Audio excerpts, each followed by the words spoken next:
My name is Darcy Long. I'm one of the two ed tech coaches in the district, and I focus on elementary and right now specifically pre-K to 2 to support our Seesaw integration.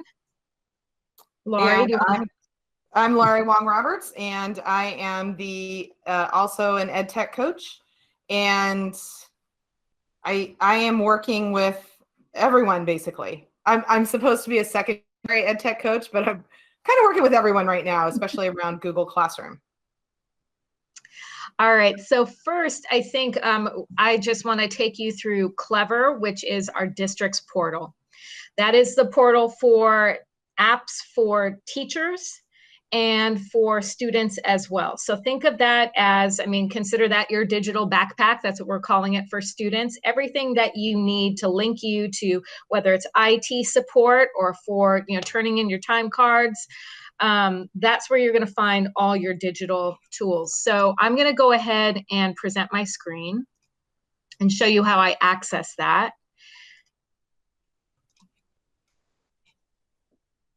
Okay. So if you're using a district device, in the upper right-hand corner of your browser, you will see a little blue C, and that is the icon for that extension. And then just click on it. And if you've connected to it already to the district site, it'll take you right to your dashboard. However, I'm going to open a new incognito window, and I'm going to show you a common confusion with teachers that just picked up their district laptop or they're on a different device.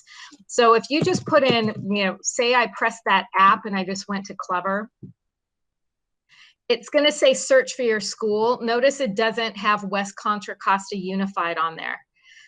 What you need to do is type in the name of your school, but I'm going to recommend that if you're at a school site like Lincoln or Grant, that's not going to be particularly helpful because there are a gazillion of them in the United States. I always use Nystrom because that's the only one we've got in this country. And then you'll notice it switches over to West Contra Costa Unified. The other way to do it is simply to type WCCUSD Clever. So the first link will be the one that should say West Contra Costa. It's already asking me to sign in. So I would use my district Gmail account, your email account for that. Okay, so this is your dashboard. And yes, there are a lot of icons and a lot of things to scroll through. So notice on the left, we've got WCCUSD help resources, Google Links, district core curriculum. Depending on the school site you're at, the apps are going to change. And depending on what grade level you have, again, it's been customized to suit what you're going to use. But a nice thing to do is just be able to navigate through here. To get started, as you're learning things, so a lot of the tutorials here, the FAQs, accessing virtual classrooms, directions for things, help for Zoom, all of those are found right at the top. So you might use this section quite a bit. This is how you access the help desk. So I'm going to click on it so you can see what it looks like. If you have any technical issues, something is not working, you can't log into something, you would click submit a request. So this is, in lieu of email, this is what you would do. You would submit a request. You're going to say that it's a problem, and then just go through and fill out the form and submit it to them. And then they'll reply back to you. You can also check and see the response or the history of what's going on by clicking My Activities in the right-hand corner. And that way, like you can see, my laptop charger is not working, but it'll show you the history of all the things that you've submitted to the help desk. All right, so now I'm going to log in as a teacher. Okay, so this is actually more like what you might see when you first log in. You're going to see all those apps, but if you go to, so there are two websites that you might want to use. The one is shared with all your students. This is the one that I just showed you, right? The district page. This could be your private website just between you and your students, where you can share the applications they most frequently use. One thing that I want to point out to you is that if you're a pre-K through second grade teacher, please use the Seesaw app that is here, and it's also on the students' just main district page, rather than adding your own link on this page. All right, so you can see on the left, you have your kids that are rostered to you over here. The green indicates that they're currently online. The red is that they're not. You can add links to this page by pressing add in the lower right-hand corner. You would press link, and then you could just go through the steps of adding whatever resource that you'd like to. Anything with a link, you can add to this Clever page for your students, even a Google Doc or a Google slide. As I said, if you're using Seesaw, instead of doing the link, you're going to select app and then select Seesaw that way. And then you'd click it and add it. Also, just as a reminder, this is where you could potentially put your Google Meet link as well. So Correct. Any kind of link you can put here. Okay, now your principal, hopefully, or someone else helped get, if you're a pre-K through 2 teacher, students need a QR badge to sign in to their computer. So just so you know, the place that you find those badges would be here under classes. When you click classes, you have to click on whatever the shaded part is. So click on the shaded part, and then you'll see over here, it says download class set of badges. That's how you would get those. Or you can click on a student's name, and then you would have the option to download one by one. So I'm hoping most of you aren't going to have to go through that, but throughout the year, you might have kids that if they have the paper badge, it's ripped up or whatnot. That's how you would get a new badge to them. Let me go back to, whoops, the homeroom. All right, the other thing that is available, I think, let me go back to this page, is teacher announcements. So we do not have email enabled for our elementary students. However, you can create a teacher announcement that works really well. So for our elementary, for pre-K to 2, kids don't have to do anything to get into Clever. The computer opens, they see the Clever portal. Then you can create a teacher announcement here, for example, sharing, like Laurie said, your Meet link, a daily schedule, or anything else that you'd like them to know. This might also be a way to communicate with parents, because they can always look over their child's shoulder to see any messages that you send. And again, also you can allow students to reply to you or not, up to you. You can toggle that on or off. Okay, so I know I just shared a lot of information with you, and let me go ahead and close out of that. There is a folder of resources, and I think I should grab that link. So Laurie, while you're talking, did you already? I dropped it in here, and I stuck it in that one pager about getting started. I put it right at the top. So if you just joined us, I'm going to go ahead and put that link again. Yay. Yay. So I'm going to click on it right now and open it up. Okay. There's a question about being an RSP teacher and Clever. Now, this is my understanding, and Darcy, you jump in and you tell me, but my understanding, and I heard this from an RSP teacher, is that she spoke to her principal and asked if she could get access, and she was allowed access, but that's like a special ask, and your principal needs to ask for you. Correct. If you're an RSP teacher. Okay. Yeah, that's totally correct. So your principal will forward that request to the Clever admin. Yeah, and that's pretty much all it takes. I don't think that's the same for full inclusion, though, because full inclusion is an actual class that is in PowerSchool. So that's the thing. If a teacher is tied to a class in PowerSchool, then they will have a Clever account. But this is for the RSP providers or anyone else that is not tied to a rostered class. They do need to contact their site admin, who will put in a request. So just so you know, the overview here, Clever badges for teachers, that will just show you the steps, just like I showed you to access those badges. Again, that's pre-K to 2. In addition to all of these resources, actually, I'm going to go back to Clever really fast because there is Clever Academy. And hopefully that's down on the bottom. Yeah, learn more about Clever. So if you click on this link here, it will take you to Clever's teacher training portal, and you can actually earn badges for that. Oh, look, Francie even put the tutorial for you on how to get your badges right there. All right, so that's pretty much everything about Clever. Laurie, can you think of anything else I should show? I think that was comprehensive. Okay. Okay, I'm going to jump into talking about Google Meet. And this is a conversation between me and Darcy and our CTO, Tracy Logan.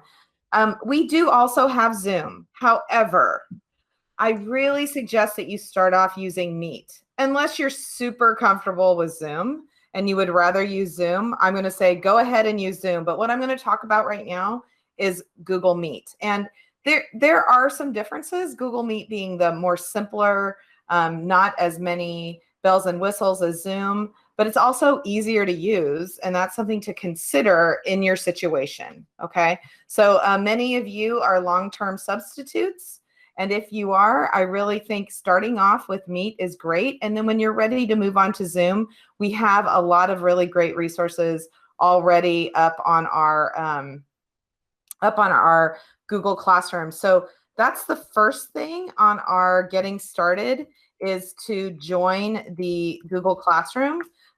So, you know, you have the link with all the information to do that later. What I'm going to do right now is I'm going to share my screen, and I'm just going to go very quickly because I realize some of you may not have ever used Google Meet before. So I'm just going to go through and do a really, really, really, really quick little tour. Okay, so this is where we are, right? Except the only difference is that you see a bunch of people's faces in that big black rectangle, right? So there's a toolbar at the bottom. If you don't see that toolbar, what it does is it kind of goes up and down as needed. What you can do is move your cursor downwards and it will appear. If that doesn't happen, then you can go ahead and click on the big screen and it should appear. And what's on that toolbar are three very important things that you need to know. The first one is the mic. And the second one right next to it, right in between the mic and the camera, is that's how you hang up. Got an old-fashioned headset right there, handset there. So if they are red, they are off. If they are not red, they are on. And you can just toggle that back and forth. So up in the upper right-hand corner, you see people. That's the little people picture that has, in this particular case, a 1 next to it. In our case, we have 20-something people in here. You're going to click on the square speech bubble to go to the chat box. And then if your camera is on, you will see yourself all the way to the right. Now, once you open chat or you open people, you will no longer see that little teeny picture of yourself in the upper right-hand corner. So to ask a question, a lot of times, and this is what we actually ask of all of our participants, and this is something that you could easily ask your students as well. If they want to ask a question, they can click on the square bubble, and that is for chat. That opens up the chat pane. And then you type your question actually at the bottom, and you can hit enter to send it. So what I'd like everyone to do right now is I'd like you to open the chat if it isn't open yet. And I'd like you to type in the school and the grade level or subject that you will be teaching.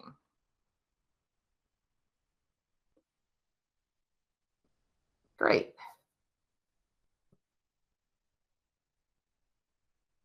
Awesome. Thank you. That's great. Okay, I'm going to share my screen again. I'm going to share something a little bit different, though. I am going to be sharing with you an actual live. This is a meet. You can have more than one meet open at the same time. This is great for if you want to do breakout rooms with students. You can actually have them all open and you can be in all of them all at the same time. So what I'm going to do is I'm going to share with you how you would present your screen. So this is kind of, this is important. It's nice to be able to present your screen. So I'm hoping this works, but we'll see. I don't know if it'll work because I'm presenting in another meet. And this is my first time trying this part out. So I'm going to go ahead and give this a try.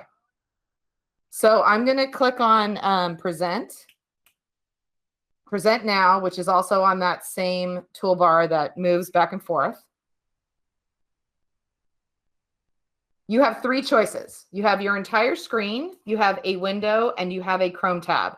So your entire screen works great if you're not really sure what you're going to be sharing. That means that you can share everything that's on this window, everything that's on the window behind it, everything that's on the window behind that. Okay, it could be that you want to share, and I'll give you an example. Let's see if I can do this. So what happens is when you click on that, this little box comes up. Share is grayed out.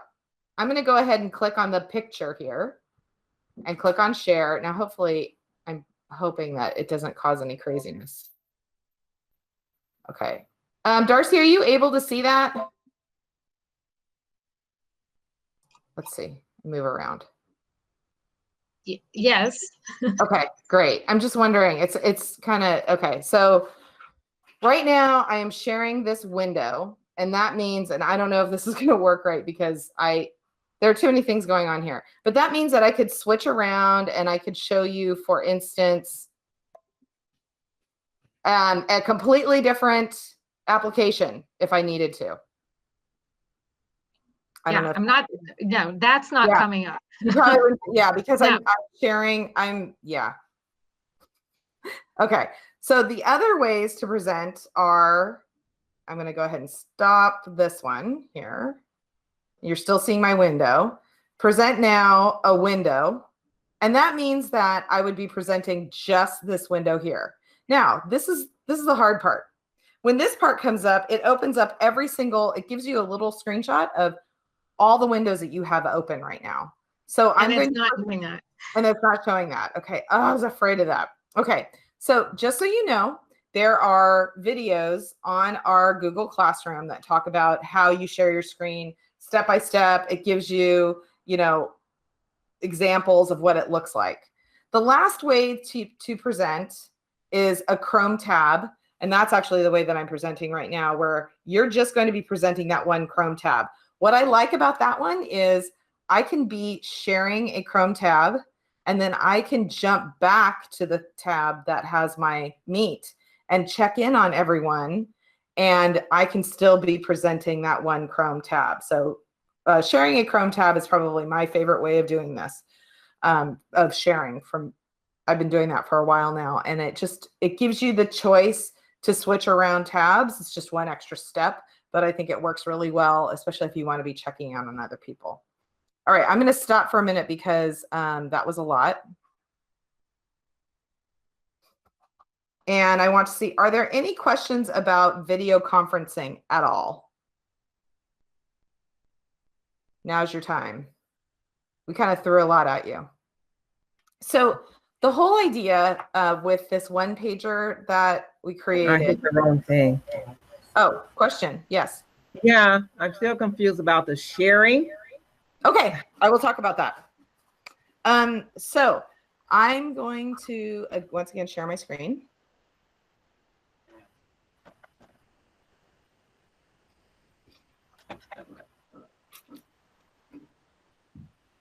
And what I'm going to be sharing is this one pager that we created.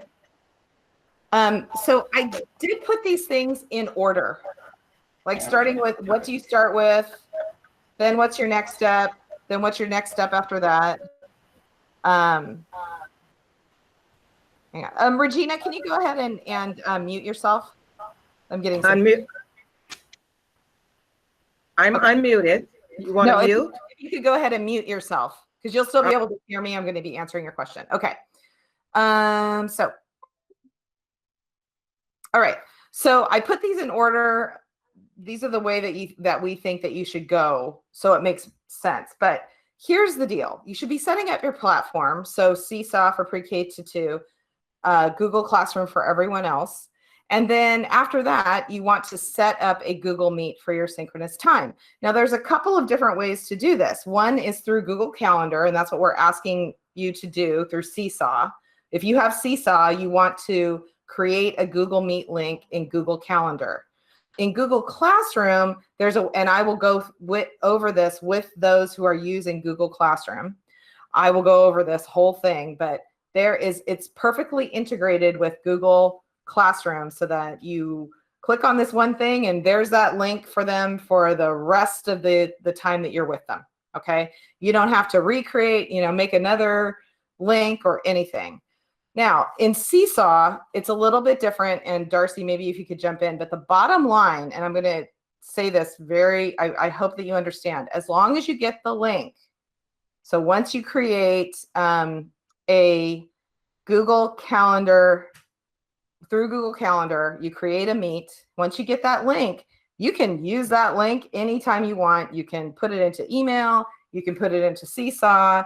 You can send it out on Remind or send it out on Dojo. It's a link, right? It's just a URL that can be used at any time. And I try to explain to people, it's a little bit like, if you know that you have a meeting somewhere and you're physically going to go there, you have the address.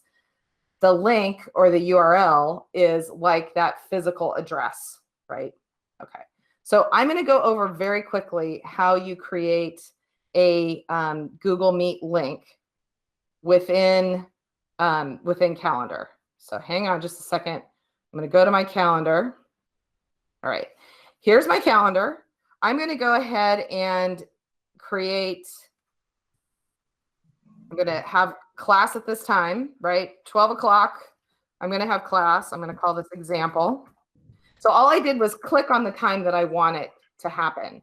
Now, you can go ahead and make it a recurring thing in your calendar so you remember when it is. But really, as long as you get that link is going to work whenever. You don't have to only use it tomorrow at 12 p.m. to 1 p.m. You can use it for longer. You can open it up earlier. You can open it up a week from now, whatever. You just need to get this link. So I'm going to create an example. So all I did was type example up at the top. Now what I'm going to do is, yes, that's the time that I want it to be. Doesn't really matter. I'm going to click on Add Google Meet Video Conferencing. And what I get is this link. This is the magic link. Okay, that's the one that I want to share with people. That means that I put it in Seesaw as, Darcy, how would you put it in? You put it in you can either put it in as an announcement or as an activity. Okay. And you can put it into Clever, right? And just keep using the same one over and over again. What's very important to understand about Google Meet is that you must open the room before students can get in. Students will not be able to get in without you with just the link. So once you're in, they will come in. They can come in. That's fine. You also have to be the last person out, which means that you can't just leave when there are 2 kids left. You have to wait for them to leave. You can also kick them out. There's a way to do that where you hover over their little picture or you hover over their name in the people, and you can go ahead and remove them from the meeting. If you have to, you can do that. And then you close the meet. They cannot get in again. Okay. So here's this link. I'm just going to go ahead and click on save. That's all I got. That's all I have to do. Okay.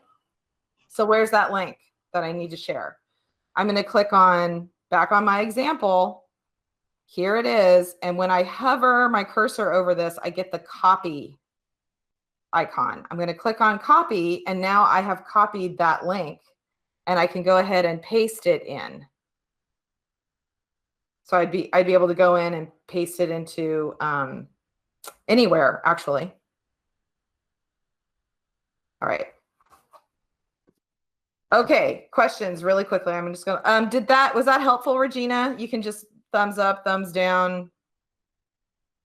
Yeah, somewhat. I was familiar with that. But the thing is, it was like sharing, like you were sharing your screen, like we're all on here and you Oh, want to share something from your file. That's what I was kind of a little not good at. right. So if I will actually, let's see, I need to link, there is a video that's on our Google Classroom that tells you exactly what to do with sharing. I haven't linked it to that one pager, but I will. Okay. I was trying to show you that before I went into that link thing, but it may or may not have worked. It only sort of worked. All right. So let's see. Other questions. Okay. Unmute students. Nope, you can't. They're the only ones who can unmute themselves. And guess what? It's the same way in Zoom. You can, as the owner of the Meet, you can mute them, but they have to unmute themselves. So that's something that kids are going to have to learn how to do, what to do. Okay. Where did the link come from? So the link came from Calendar. So I'll show you that again.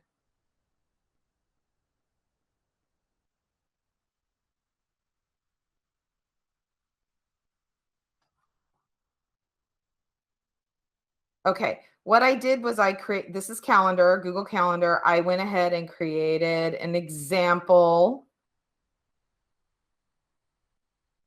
And when I created it, I linked a Google Meet to it.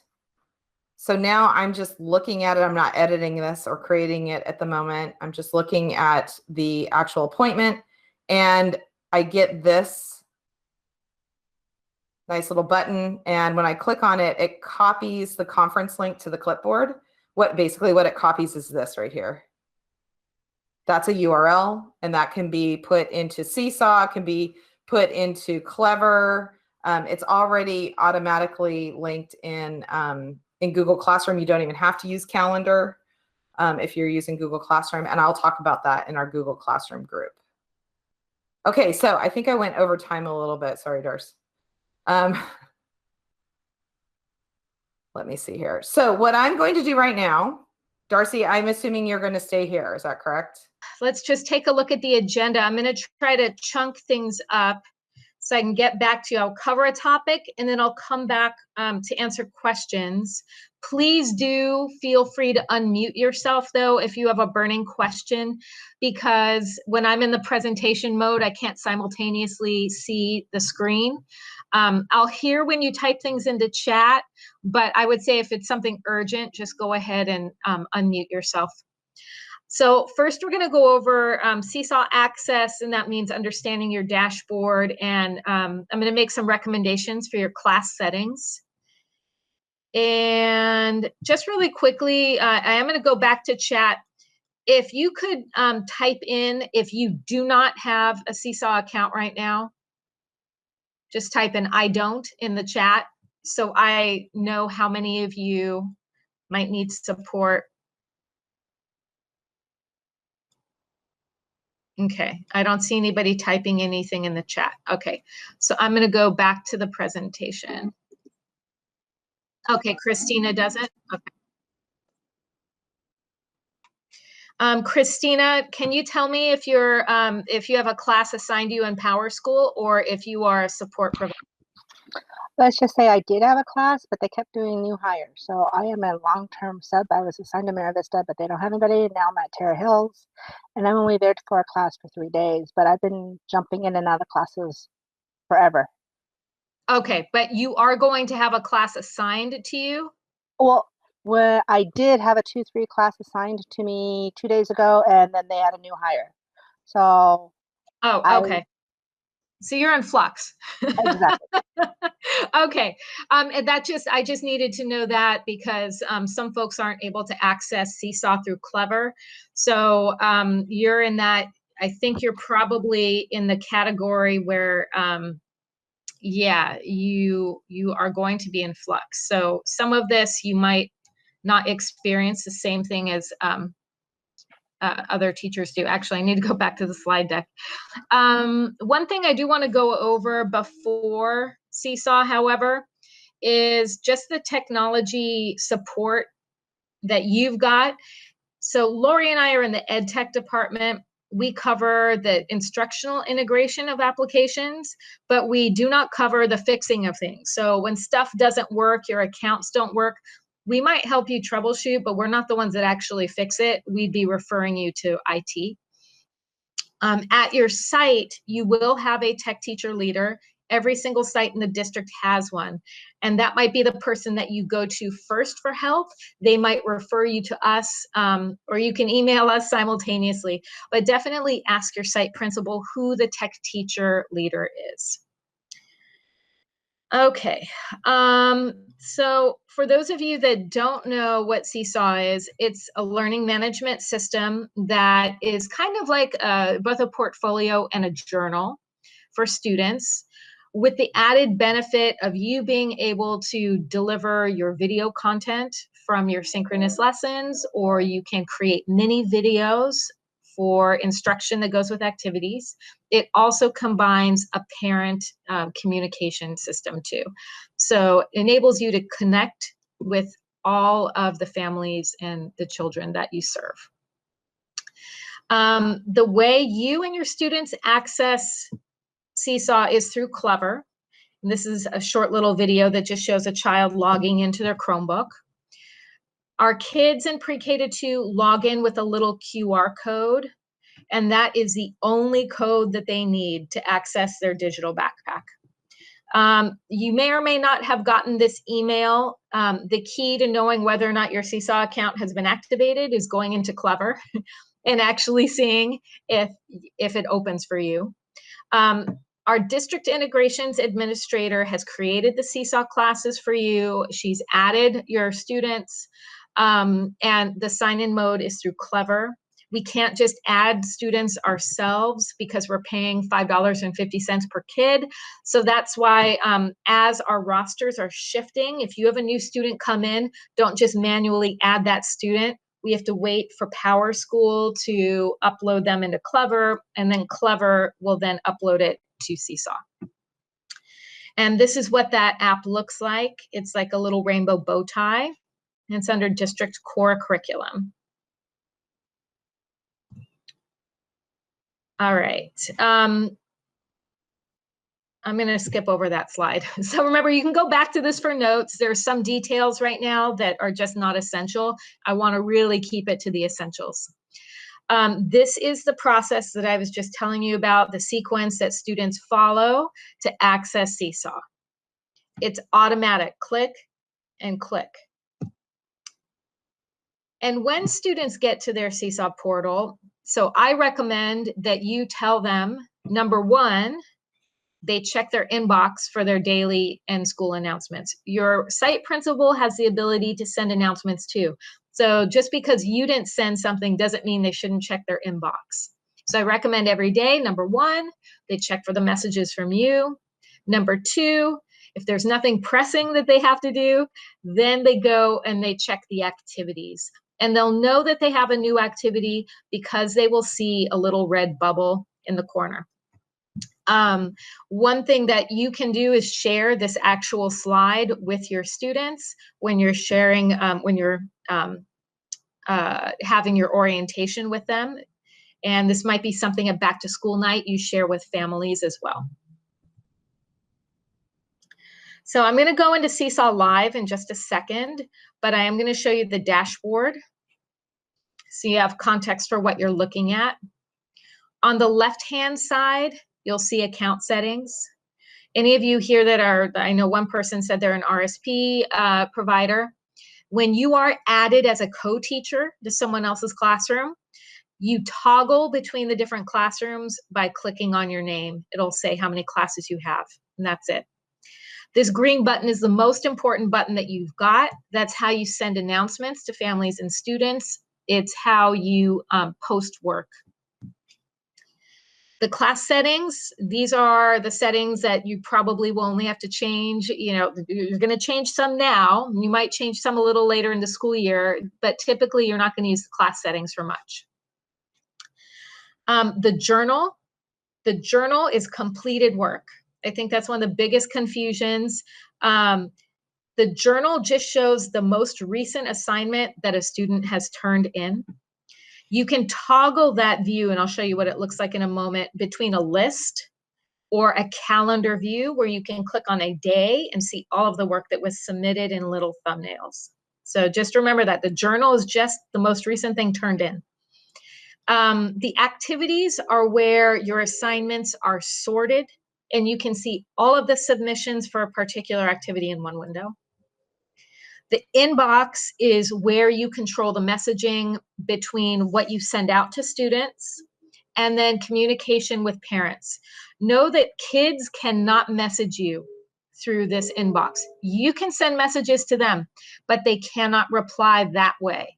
There is another way they can. I'll talk about that later. Parents, you can add their email or phone numbers. They download the family app and they can communicate with you, and you can have parent-to-parent communication. The skills are standards that I've uploaded the ELA and math standards to every school. And as long as you are adding those standards to your assignments, you'll get an overview of how students are progressing, and it'll help you see who really needs intervention.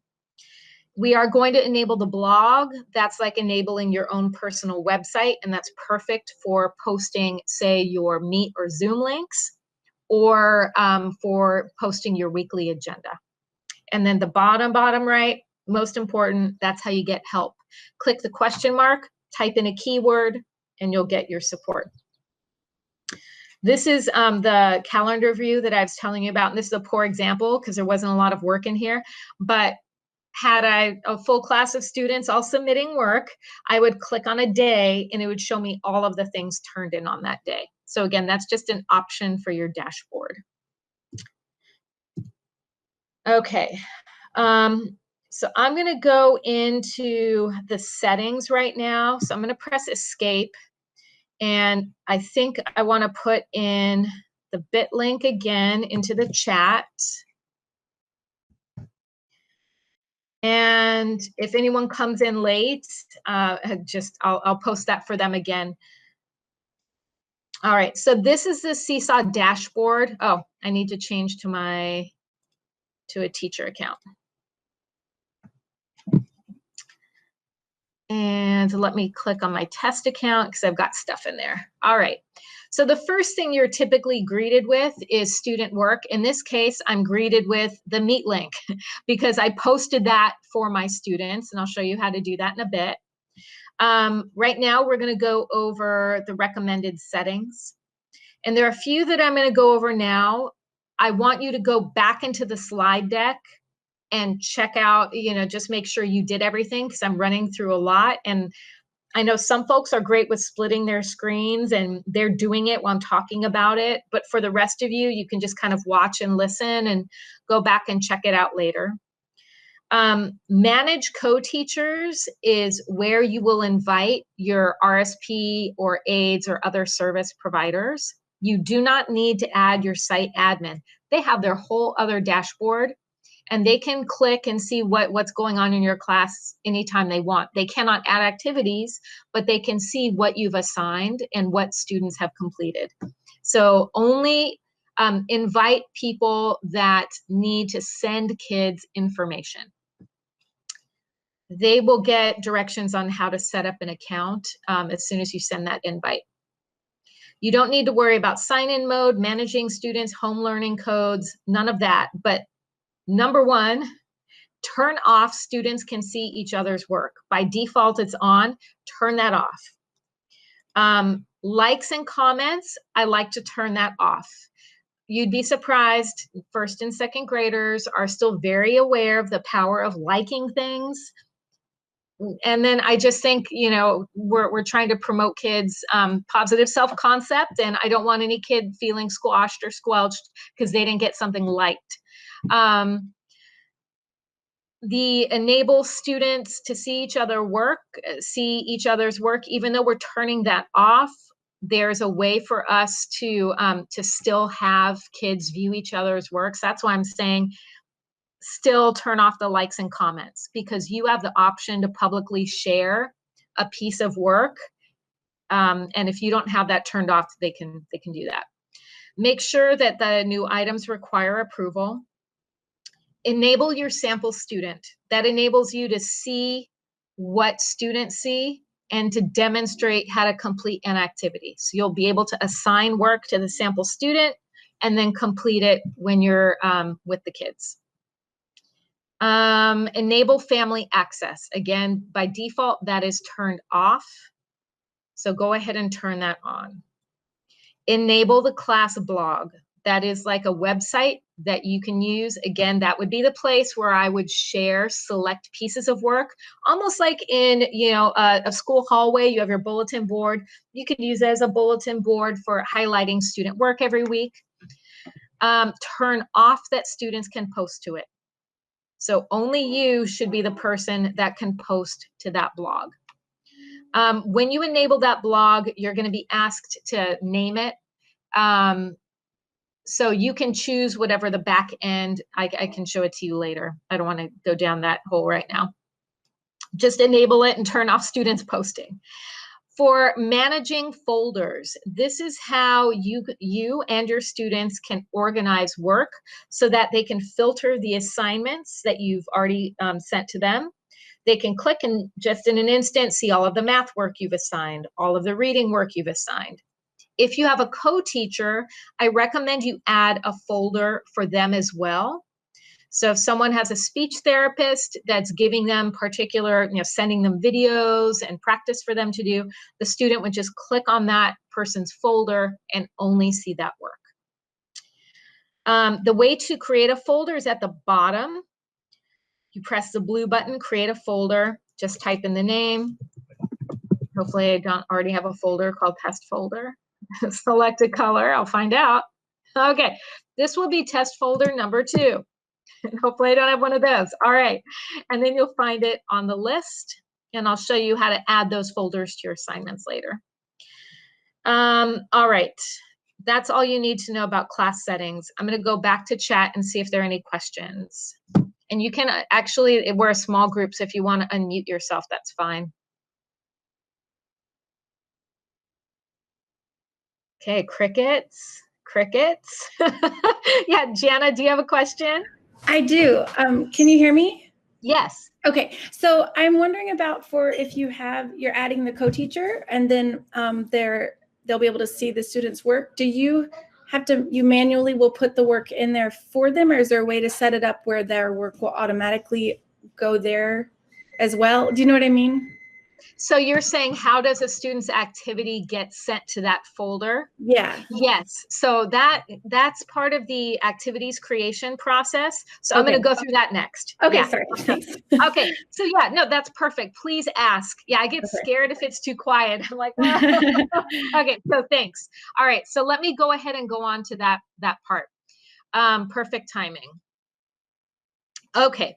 So to create an activity, it's the most lovely thing. I'm so glad that you're all using Seesaw. It's so easy. You just click Assign Activity. And you're immediately taken to the page that says My Library. Notice there are 3 tabs.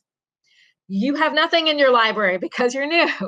You have to save things into the library to assign them. You can also create a brand new activity from scratch. But for now, I'm going to show you how to get activities, high quality activities that are already made that you can edit and use with your students immediately.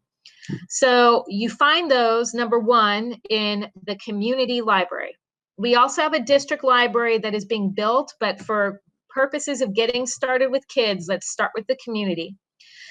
The default grade level will be whatever grade you've been assigned to. Notice you can go all the way down to pre-K. You can go as high as 12th grade. So you can fully differentiate for your kids.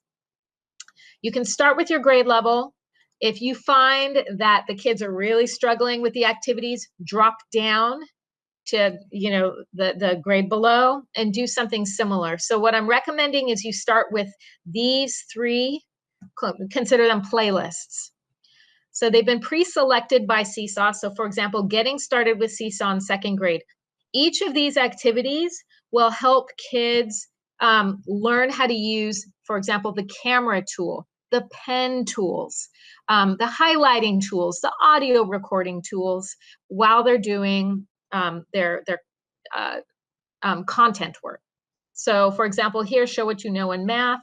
I already have that saved to my library. And I know that because the heart is shaded pink. Let's go to this one, get to know you. Now, after you shade it in, you click that you favorited that, you can find it in your library. And then I'm going to open it. So yes, they do have an assign button at the top right corner. That's bad practice, right? We're not going to assign something we haven't looked at. The very least, customizing it is something that we can do. You can customize every activity in Seesaw. And you'll do that by going to the bottom corner of the post. And this is even for activities that you create. The editing is always found at the bottom right-hand corner. You click the 3 dots. I'm going to click copy and edit. This is not messing around with the template that someone else made. This is taking it and giving you a brand new copy. So you might want to delete activity 3 because for you it might be activity 1. If you have families supporting your children that are bilingual, you might want to put the Spanish translation in there because, the kids are going to listen to this audio recording, most likely, especially pre-K, K1, they're going to listen to that. It's just nice to have the listed words, here. First of all, they can track and practice reading, but it's the folks supporting them that need that. And I just use Google Translate. Just copy the text, go to Google Translate, whatever language you need, paste it in right next to it. The same thing with these directions. Now notice this has a colon and the word add and colon. These are called Seesaw icons. So when I save this activity, it will not say those words. A little picture will show up instead. So you'll see that when I save. So the directions are fine. I don't need to change those directions. But if you want students to hear your voice, you're going to delete the audio directions and then just add your own. You just click add voice instructions, click the mic, and then you're just going to read these directions out loud. Now, the same thing for the example here. If this example is just fine, there's nothing personalized about it. But sometimes a teacher might have added like their name or their picture or something else. So any templates in there, you can change. And look at all the tools you have at your disposal. You've got a text box here. I want to delete that. You've got audio recording if you want it. So if you wanted to give kids voice instructions on how to complete this activity, that's how you would do it. If you wanted to make up to 5 minutes of video telling kids how you made this drawing or any other directions you want them to think about, you could insert a video. Oh, I'm using the camera with a filter, so it won't let me do it. You could also upload something if you wanted to. Now, you also, if, say, for example, you wanted kids to watch a YouTube video or some other video to better understand an activity, you could link it. So say, for example, I wanted them to do a Go Noodle dance, do something silly, and then draw a picture showing how they felt. I could just do, let's say, YouTube Go Noodle. Let's just find a video. Clap it out, Blazer Fresh. Looks good to me. I love Blazer Fresh. I go back. There's my video. Kids would click on it and they can watch the video. So this is a nice way to scaffold student work. You include an example that maybe has your audio tutorial or a video. Then if you want to give kids a blank page, you can add a template for student responses. And I actually recommend that you do that because sometimes kids, when they click on their end, they have all of these different tool options and they might not know where to pick. So at the very least, this is what I recommend that you do. Click add a template for student response. Click drawing unless you only want them to make a video. or you only want them to take a picture. If you click drawing, then like, they know from that example that they're supposed to draw something, and they can use their fingers to add whatever, drawings and stuff that they want to. They also still have the ability to upload photos and videos as needed. Okay, I heard that there's, let's see, either someone just joined. Whoops, try again. My phone is talking to me. I'm not sure I understand. That's my watch. Stop. Okay. Let's go back. So we were talking before about adding the folders and the skills. That's down in more options. So notice, like, the most work, creating the assignment, maybe putting the example in there, that was already done, but there's still work that I need to do to customize it for my students. Okay, there we go. I had to scroll down. The teacher notes are just for you. They're not visible. Notice how it says skills, none. This is where I would add the skills. Make strategic use, you can tell it's at the top, I use it a lot. Make strategic use of digital media and visual displays to express information. Yep, let's add that one. There we go. So now I will be able to grade or rate students.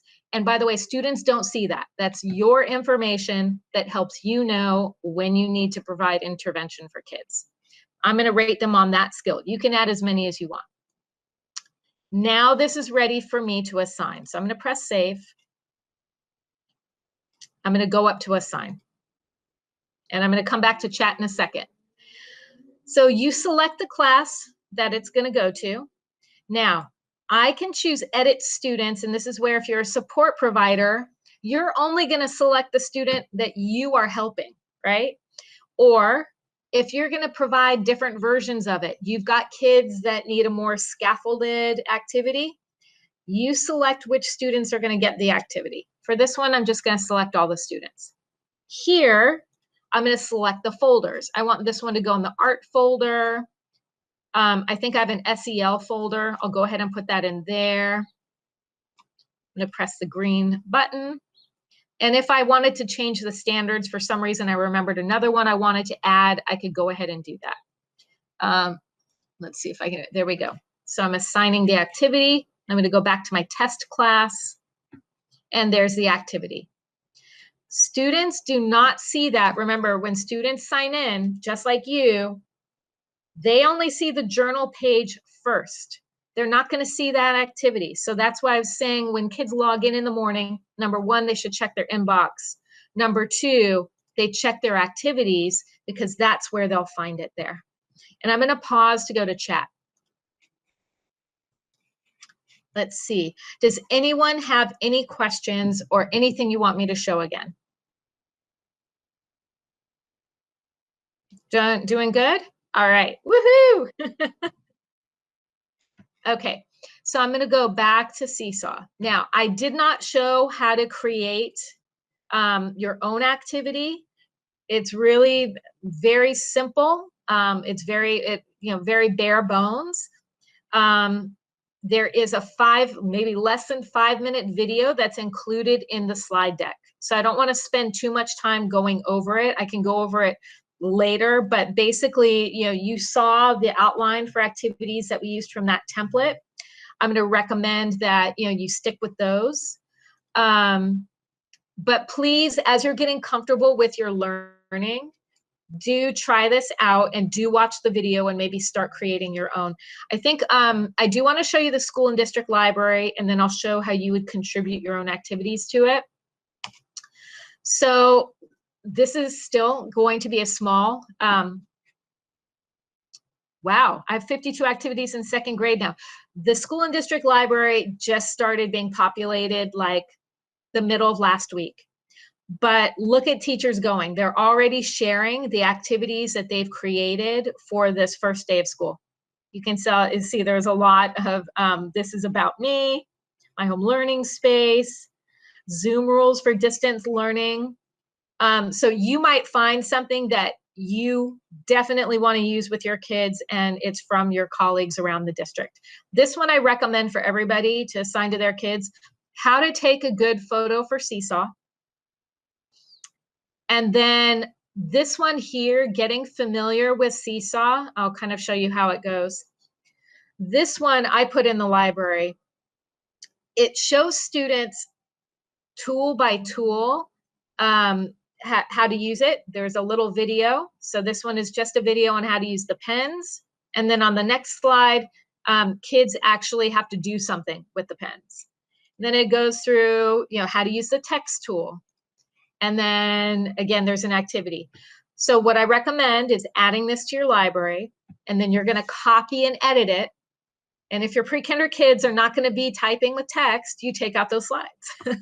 Or you might want to chunk it up. You only use one skill in one activity. To save something to the school and district library, I'm going to go back to this assignment, getting to know you. Say I wanted to share this with everyone.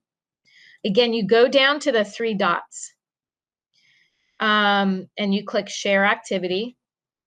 You'll have the option to just email the teachers at your site. You just select who they are. But you also have the ability to go and share it with either your school site or the whole district. So you could select which one you want. And here is where you can add more tags. So if your assignment is appropriate for more grades, select as many as you like. And again, you can add more topics in here to help teachers filter and find your assignment, and then just press share. So I think that's everything about activities. Yes, I'm recording this, Andrea. Let me just double check. Yep, it's still recording. We're all good. Do you have to do a template for each activity? So I'm really glad you asked that, Nia. Let me show you how to assign multi-pages. And maybe that getting familiar with Seesaw activity kind of sparked that thought. So let me go back into editing this activity.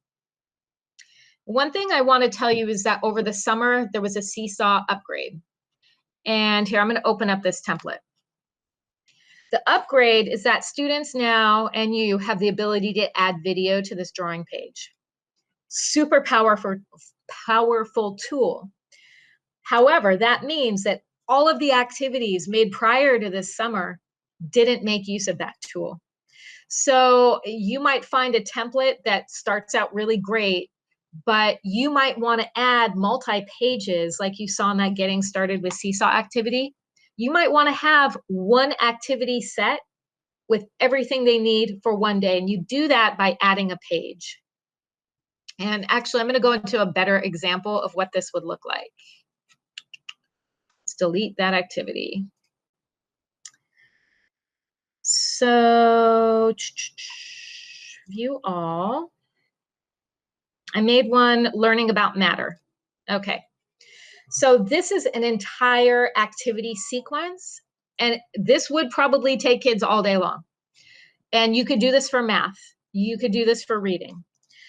So I use the 5 E's with my lessons. So the first one is I want kids to be engaged, right? So I might start them off with a picture. And yes, this is a second grade example.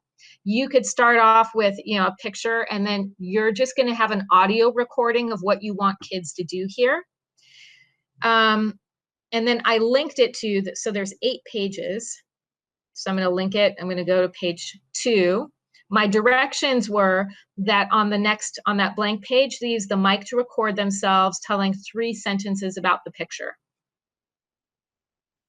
So then remember, they have the tool where they can just speak using the audio, or they can make a video. Then I linked it to page 3. This is the Explore.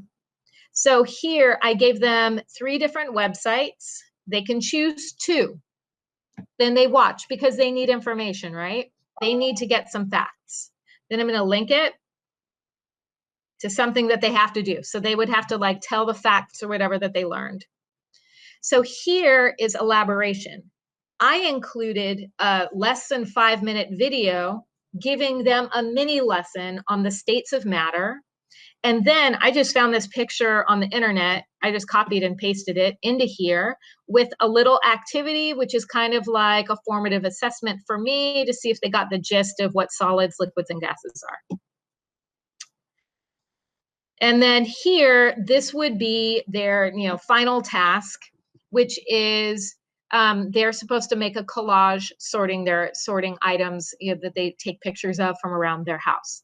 So this is pretty much, this is a big, long collection of things for them to do. But instead of having a separate activity, I just packaged it in one whole piece.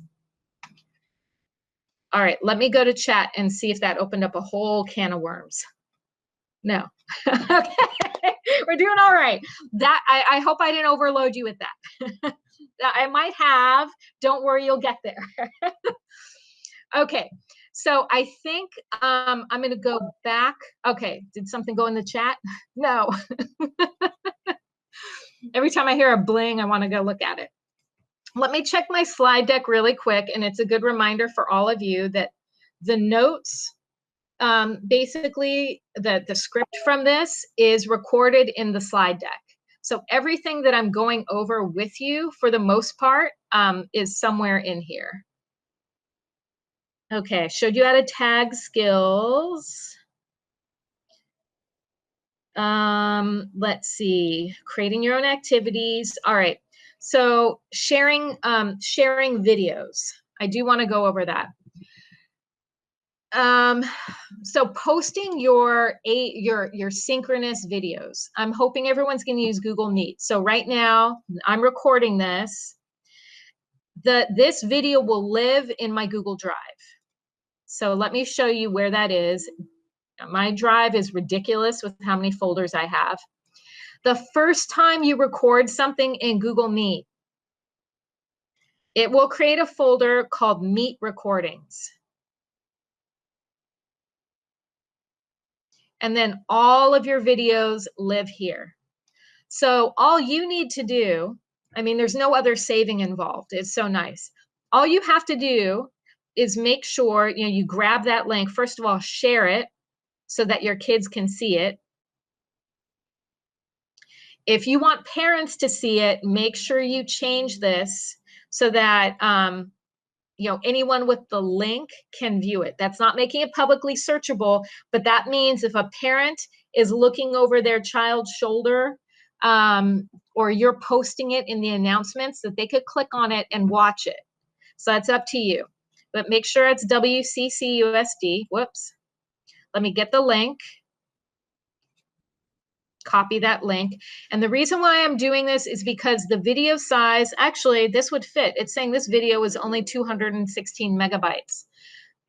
In Seesaw, you can directly upload the video if it is less than 250 megabytes. And that means it would just open right in there like Seesaw's their little TV screen.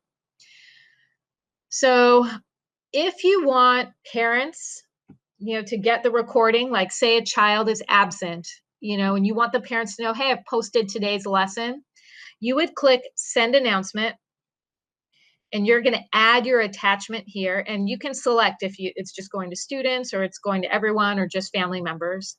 And you can even select specifically which family member. In this case, I'm going to just add the link.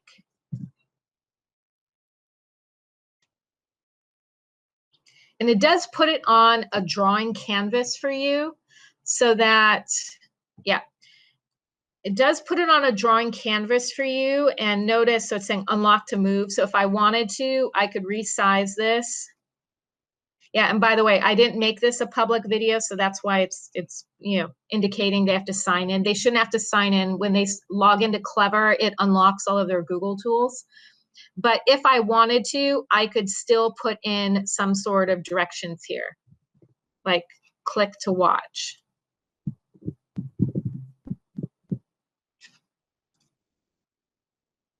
Done. And then I can decide I just want to go to students, and I'm going to send it. So just remember that when you send an announcement, does this break my computer now? It shows up in the inbox. I think that did not actually process and go through. but that's where your announcements show up. Alternatively, you could also post the video under like post student work, and it's the same thing. I would click the link, just do this fast, do it done. I'm going to post it for all the students. There we go. It's just, I'm not going to assign a folder. Okay, there we go. So again, the choice for posting your video, if you want it to go to the inbox and have families see it through the inbox, click send announcement. If you want it to show up on the stream of what students see, then click post student announcement or post student work, and that's going to be where you're going to put it. Okay, I did not talk about the blog, and I said I was going to. And I'm going to go down. So this is an example of just a weekly planner that you might use. And I do have this exact template linked for you in the slide deck. The blog is kind of like, it's kind of like your own personal website. The nice thing about using it for, say, example, posting your Zoom links or posting your synchronous videos or your schedule is that it won't get lost in all of the other things that are going to go on that journal stream. Everything a student creates goes on that journal stream, most recent first. But if you use the blog,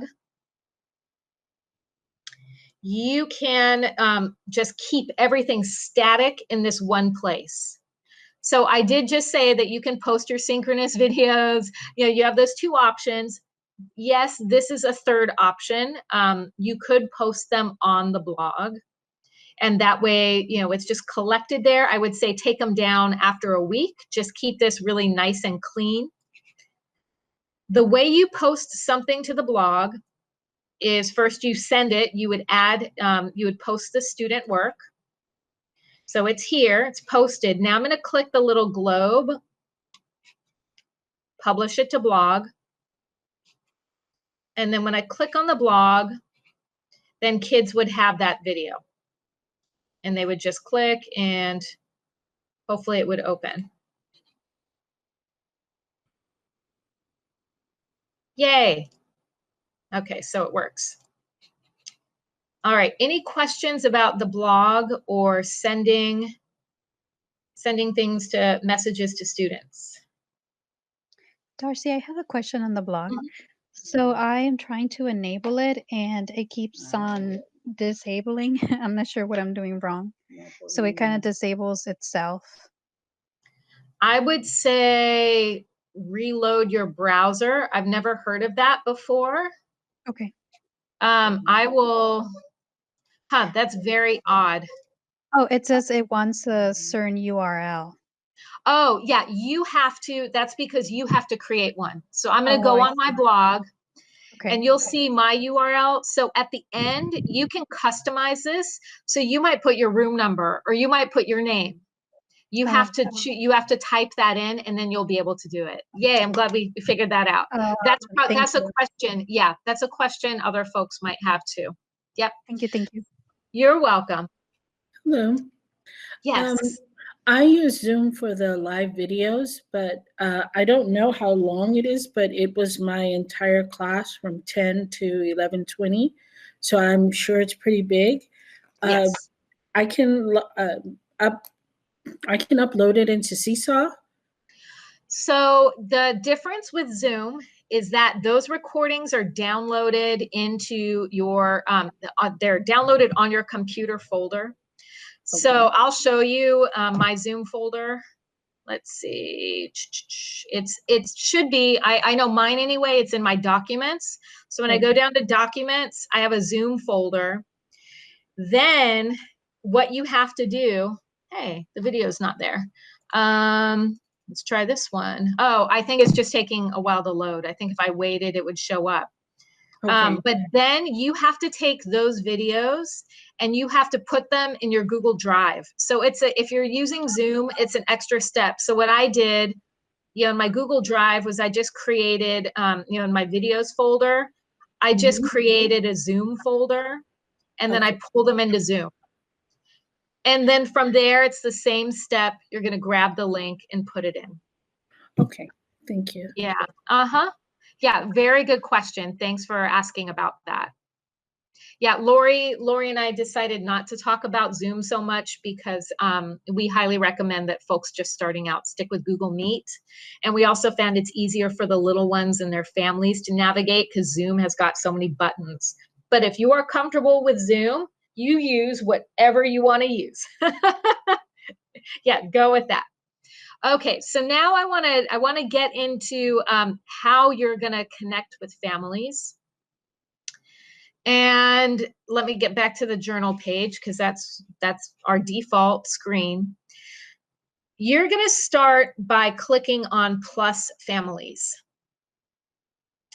And then just enter whatever you've got, their phone number, their email. If you have both, like in Power School, you might have 3 different phone numbers. You can put in every phone number you've got for that family.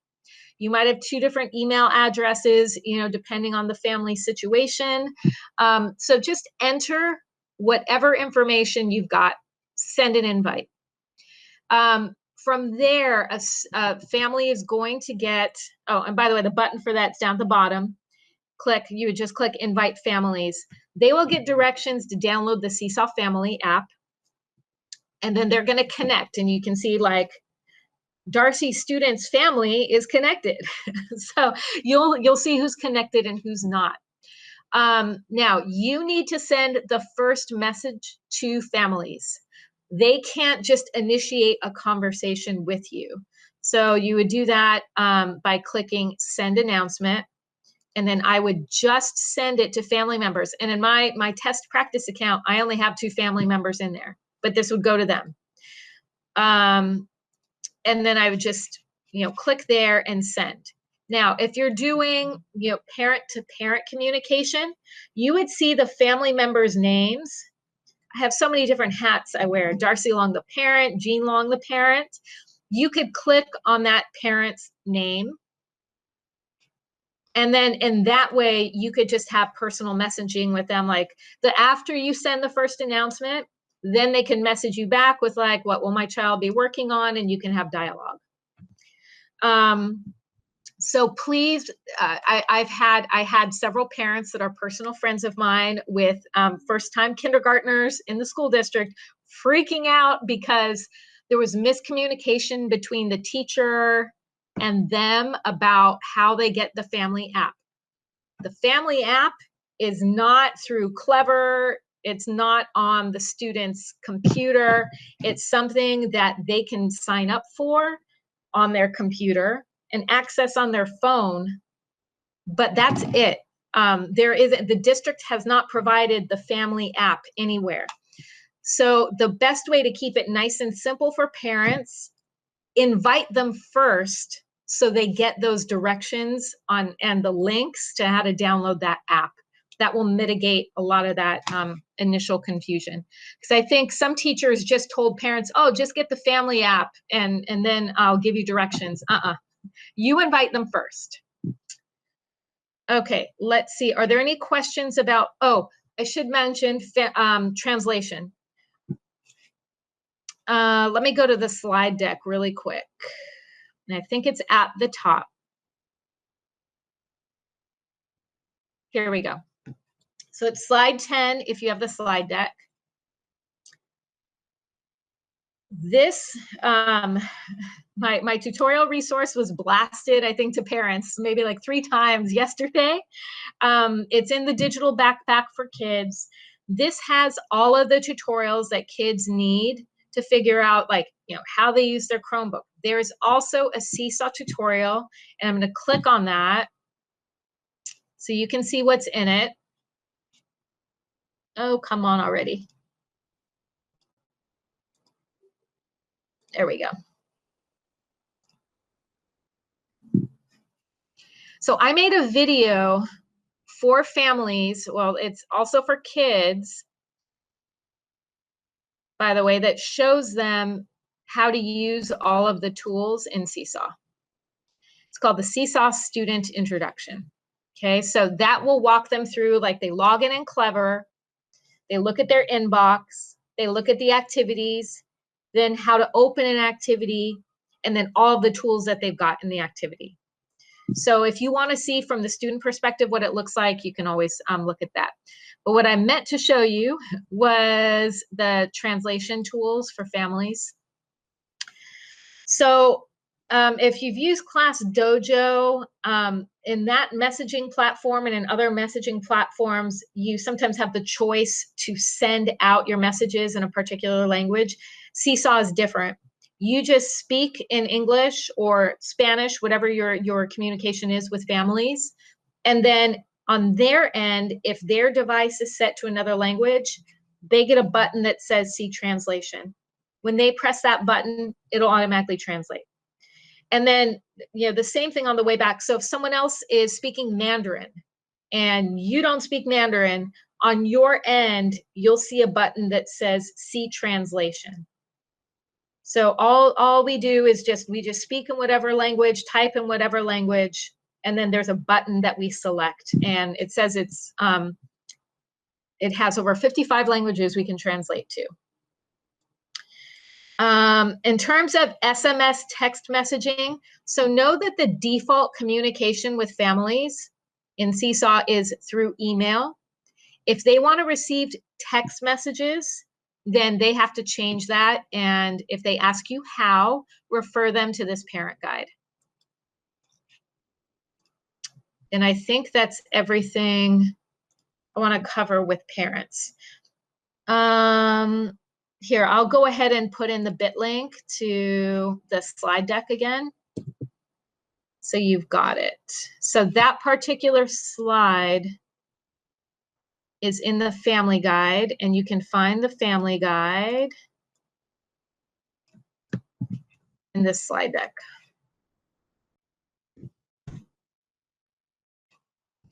Yeah, so again, that one is on slide 10. And the other thing on slide 10 that you might find helpful are some of these scheduling templates, like the one that I showed you in Seesaw, this one. You have that template in there.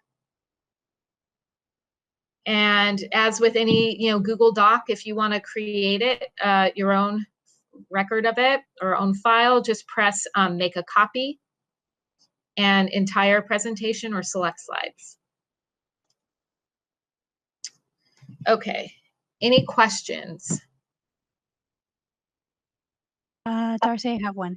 Mm-hmm. So my kiddos are special ed pre-K. Do you think that they still need the parent family code, since the parents are pretty much going to do the work for the kiddos or helping them? Yeah, I would say in your case, no. Yeah, very good point. I would say for pre-K kids, especially in SPED, whatever adult is supporting them can see right over their shoulder. Of course, if there's any private messaging, that might be, you have their phone number anyway, you can call them. Awesome, thank you. Yeah. All right, so let me go back to my slide deck. My brain it's getting to that time. I'm getting just slightly brain frozen. Okay, approving, I did not go over approving student work. Got to do that. And by the way, I will be awake for my Seesaw office hours from 3 to 4 this afternoon.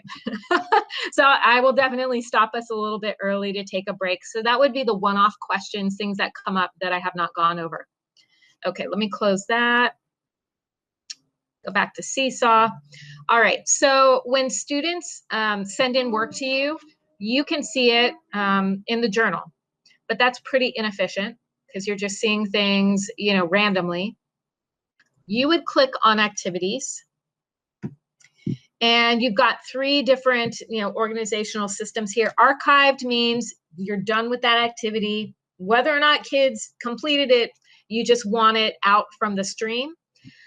Click it in archive, put it in archived. That doesn't mean you lose the work. That just means you're not going to continue having it in your active screen. scheduled, and I didn't show that, but you can schedule activities. When you click create, there's a little button on the bottom left that says schedule. You can select the date and exact time that you want kids to see it. So I'm going to look in assigned to class. Actually, that's the default. Let me go down to something that has some work in it. Daily check-in. Oh, this one has some work in it. Okay, so at least it has one piece of work in it. If a student just even opens it, so when they click add response, that is how they open it, then you would see that thumbnail here. If it's grayed out, that means they haven't even opened it at all. And again, like I can see right now that this is in a draft stage. So, you know, I can message the student if they don't, if it doesn't ever actually get submitted. And actually for little ones, that is a very common mistake, because what happens is that sometimes they forget how to, let me see if this one will show it. No, they forget to click. There'll be a little green check mark in the upper right-hand corner, and they forget to click on it to just actually submit it. So make sure, like the one button they know, it's the green check mark. When you have work, so you'll see here, this one says that I haven't approved something. When you have work turned in, you'll get a red bar at the bottom of your screen, and it'll tell you how many assignments are waiting to be approved. I'm going to go ahead and click on this. I'm going to take a look at it. Oh, this one has more work in there. So rather than just approving it, you can take a look. So I'm going to take a look at this assignment, and you have some options here. First of all, you can like it. It's always nice just to like it. Parents can like too. You can enable that. I can leave a comment by typing it or audio. The other thing I can do, which is super cool, is I can pretend it's almost like having the work right in front of you and you're in class. You can click the three dots and click edit item. And I already did that with this item. And I know that because I have a video here. I'm going to delete that so you can see what I'm going to do. This is a way to scaffold and give kids exactly what they need. You click on the video tool, and I won't be able to do it because I'm using a snap camera filter, but I can create a little video with my feedback. And I can use some of these little tools like the shape. So if I'm telling them that I want them to include an actual photo, or I want them to, you know, do something else, I can actually, you know, use the little shapes, and I can use my audio or my video tools to do that. And then I'm going to click on the bottom. Hopefully it'll take me to it. Rats. I lost it. Let me go down to where it is, because then I will resend it to them. Hopefully it was this one. Rats. Okay, where was that assignment? Let me go find it. But you have the three options. They actually give delete as an option, or you can approve it, or you can send it back to students. So I recommend if you're sending something back to students and you have constructive feedback for them, rather than putting it in the comments in the bottom. I can't find that assignment. It's lost. It's gone forever. Then maybe it was this one. Oh, it was this one. Okay. It's hard to see. It's at the very bottom. Let me zoom this out a bit more. Will it work? No, it's kind of hidden by this bar that I'm sharing my screen, but it says approve, send back, or delete. So you would send back.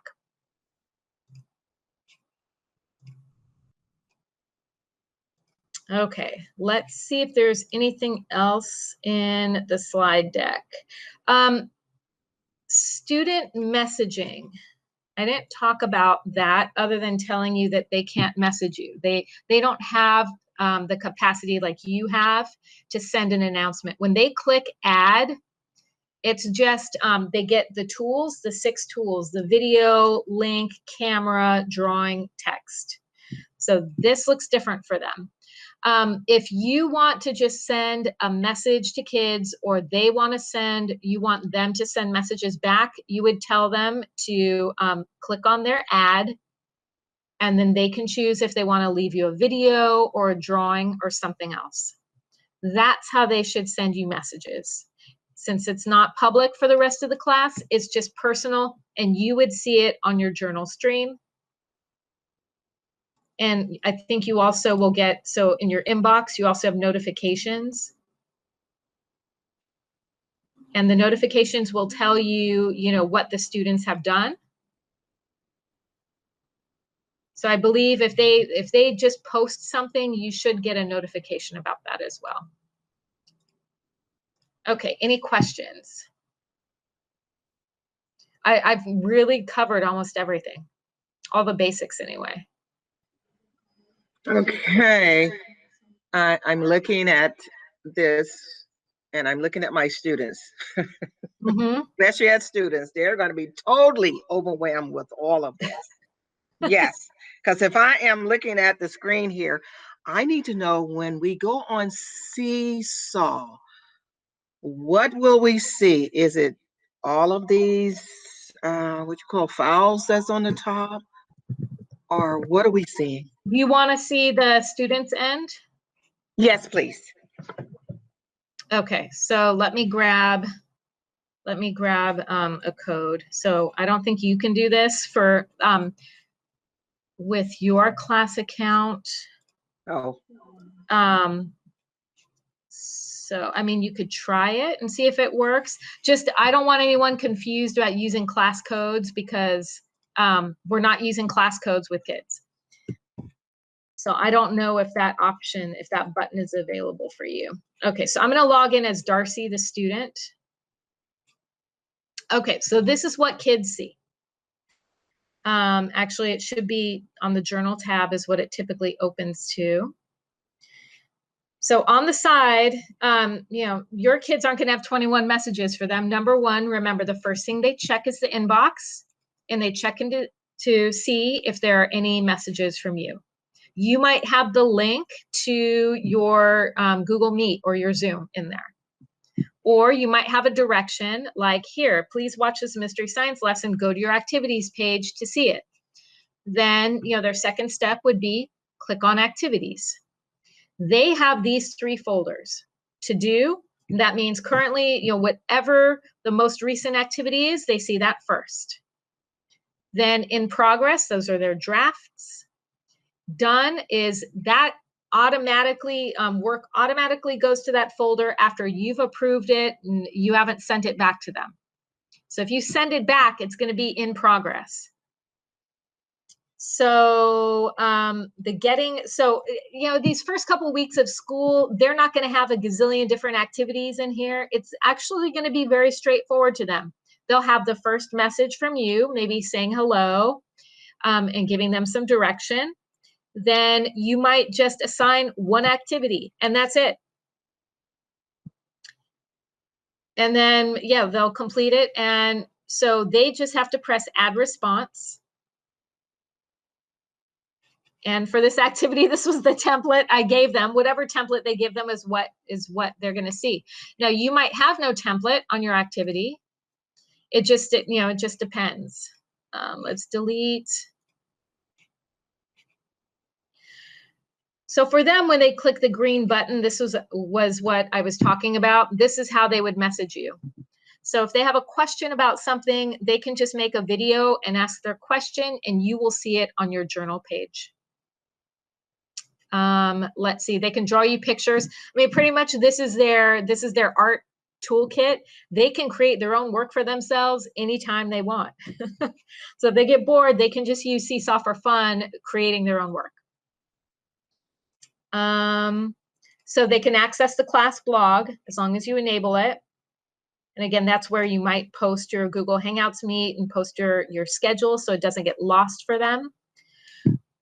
As long as you keep it simple by just selecting 1 or 2 activities to start with, it'll be pretty straightforward for them. Yes, they're going to have to learn how to use the camera and learn how to use the pens and the different tools, But if the activities are very simple for them, like, getting to know you, draw a picture of yourself, then they'll just learn while they're kind of playing.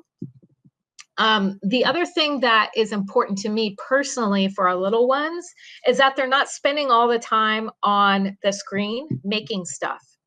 So rather than, after they get to know more how to use the tools in Seesaw, you can have them use the camera tool to take pictures of what they're using around them. So it's an extension of their physical space. So if you want them to model a math problem using beans or pennies, or build something with blocks, you just want to get to know their personalities in these first 2 weeks. Maybe don't worry so much about giving them templates or using the Seesaw tools necessarily.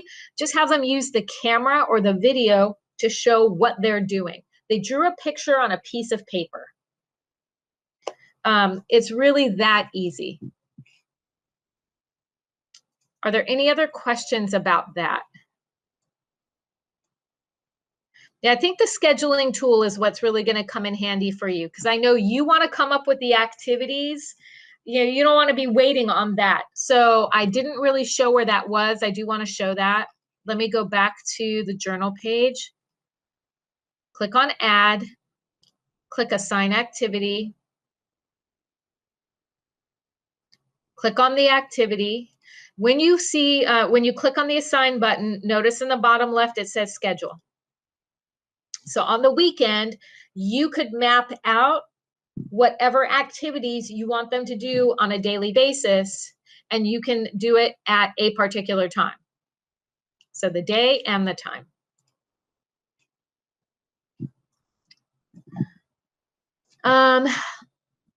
So can I email the step-by-step that starts with Google Calendar up to the Seesaw? So I hope I'm saying your name right. So Merle, are you saying that you want it from where I create my Google Meet for the synchronous lesson, and I get that link and then I put it in Seesaw? You can unmute yourself. Yes. Okay, perfect.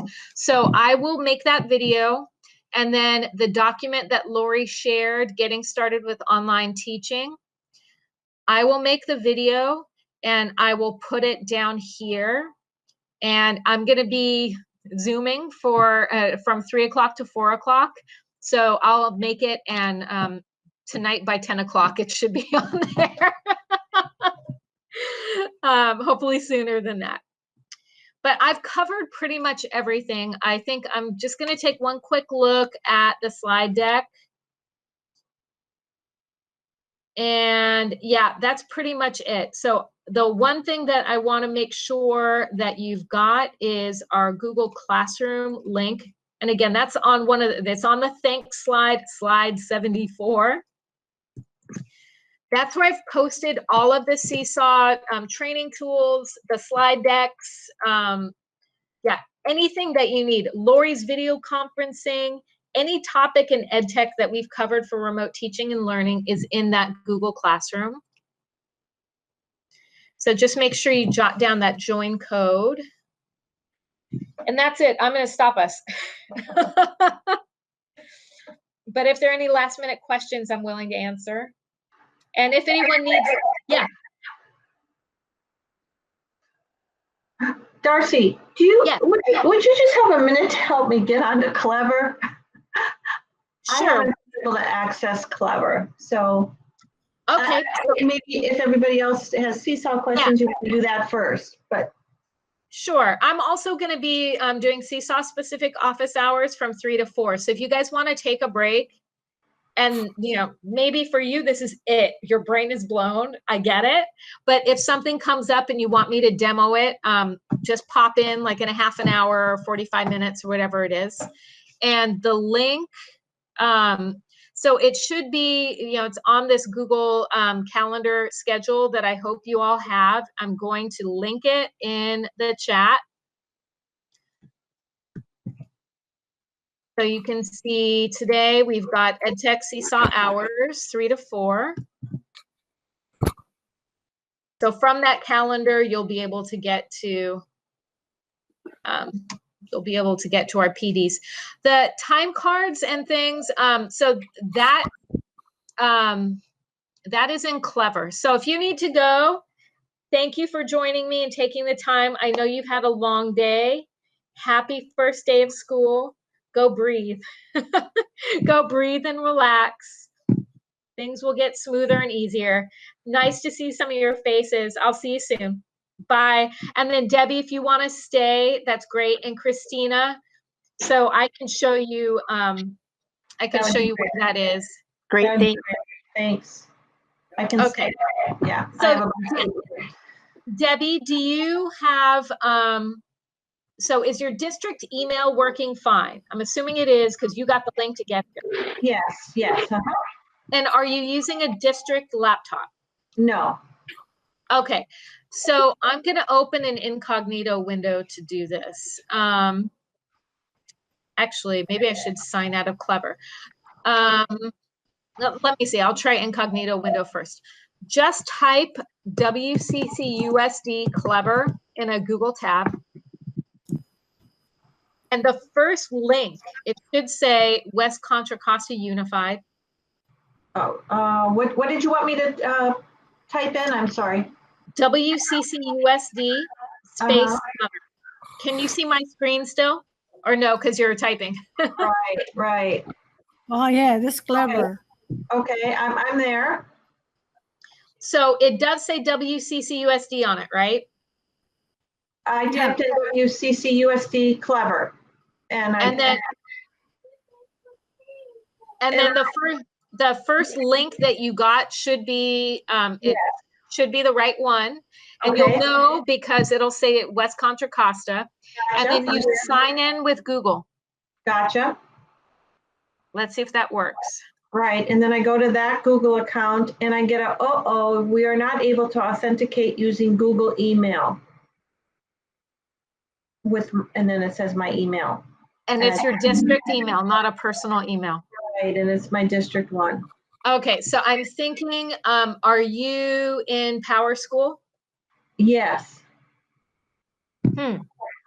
That's interesting. Okay, I want you to email, I'm putting it in right now in the chat, textbooks@wccusd.net. Okay. And let her know that you're in Power School and you have all of your other Google accounts are fine and working, but you do not have Clever access, and see what she has to say. How long have you been in Power School? Let's see. I think I got access sometime last week, mid last week. Okay. Yeah, then that's weird. That's taking way too long. Yeah. If you had said like yesterday or 2 days ago, then I would have said, all right, maybe it's slow to link you. But Francie, who's in textbooks, is our Clever administrator. She'll be able to fix it up for you. Perfect. Thank you, Darcy, so much. You're welcome. One other really quick question. When I get into Seesaw, because I'm an inclusion teacher, and if I'm invited by 2 teachers to be able to drop in, I will be able to go to that left-hand corner on the top, did you say, and toggle between my 2 teachers' classes?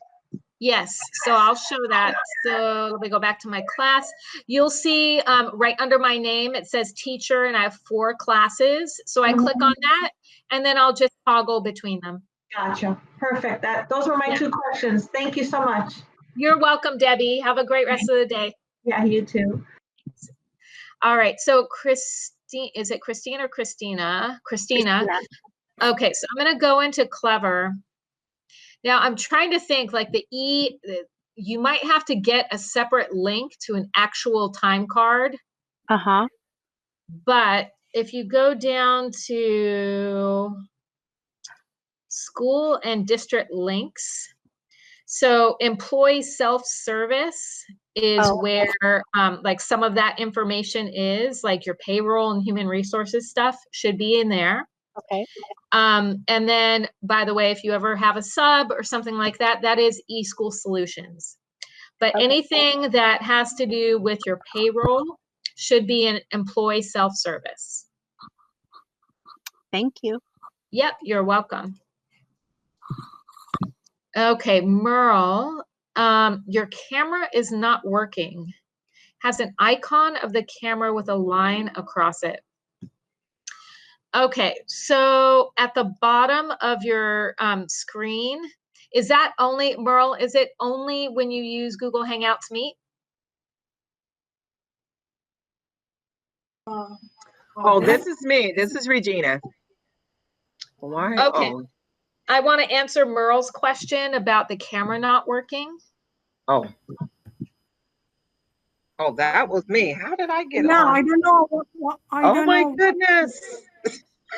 Oh, I don't know. I don't have a camera. I already clicked in the camera. She has hers. Apparently, I was. Again, it's my computer that I got from the district.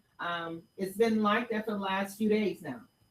And I emailed tech, but I haven't gotten anything back. okay. So you don't want to email them. What you want to do is go to Clever and click on, so it's up at the top. What happened to The this? Okay, where's WCC. Clever? See, I'm not. Am I able to get on Clever? Because I'm a long-term sub. See, they haven't given me the Clever. Okay. So if they haven't, then yeah. What email address were you using? I was using my West Country Costa. No, but I'm sorry, who did you email? David Oliver. Oh, okay. Oh, well, that's probably why, because he's the head of all IT.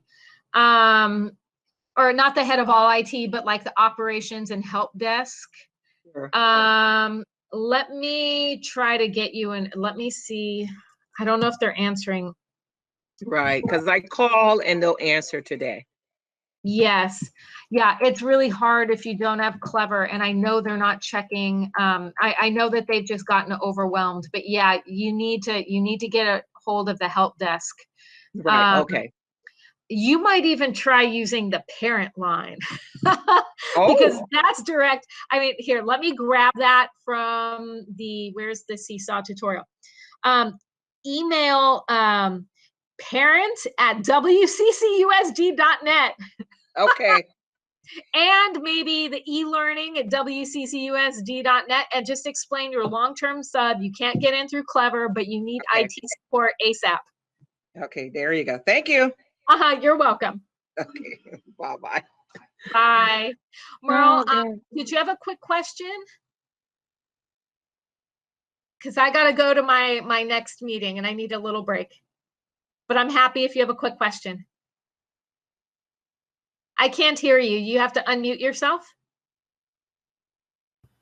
Well, I need to know. I need to know from the Google Calendar, and then the odd Google, and then the Seesaw activity for one sample activity only to show the student, and then that's okay. So I will.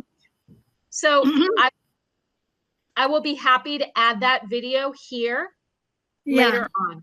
Okay. Yeah, so I'll add that later on. Thank you, Madam. You're welcome. Have a great rest of the day. Thank you. Bye. Bye-bye. We're going home.